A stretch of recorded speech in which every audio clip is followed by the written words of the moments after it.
தமிழ்நாட்டில் இருக்கின்ற அரசியல் கட்சிகளில் எடுத்துக்கொண்டால் ஒன்றுக்கும் உதவாத தினந்தோறும் பொய்களையே புரட்டுகளையே அரசியலாக்கி கொண்டிருக்கின்ற ஒரு தலைவர் இருக்கின்றார் என்றால் நான் அண்ணாமலை என்று சொன்னால் நீங்கள் ஏற்றுக்கொள்ள வேண்டும்.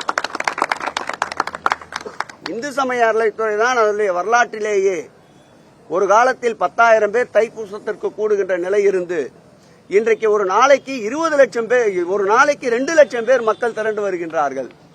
10,000 பேர் இருந்த காலத்தை மாற்றி இன்றைக்கு தைப்பூச திருநாளிலே அதிக அளவு மக்கள் கூடுகின்ற ஒரு நிலை ஏற்பட்டிருக்கிறது என்றால் போதிய வசதிகளும் இறை தரிசனத்திற்கும் தேவையான அடிப்படை வசதிகளையும் நிறைவேற்றிய அரசு என்பதால் தான் எங்குமே இந்த தைப்பூசத்தில் சிறு ஒரு அசம்பாவிதம் கூட நடைபெறாமல், சிறு அசம்பாவிதம் என்றால் மூச்சு திணறல் கூட ஏற்படாமல் ஒழுங்காக நிம்மதியாக அனைவரும் இறை தரிசனம் செய்தார்கள் என்றால் அது இந்த ஆட்சியில்தான்.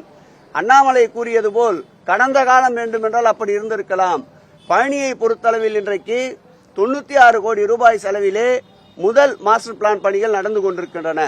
இரண்டாம் மாஸ்டர் பிளான் பணிகளுக்கு நிலம் கையகப்படுத்துவதற்கு அரசின் சார்பில் 58 கோடி ரூபாயை 50 ஏக்கர் நிலத்தை கையகப்படுத்துவதற்கு அரசே பணத்தை ஒதுக்கி இருக்கின்றது.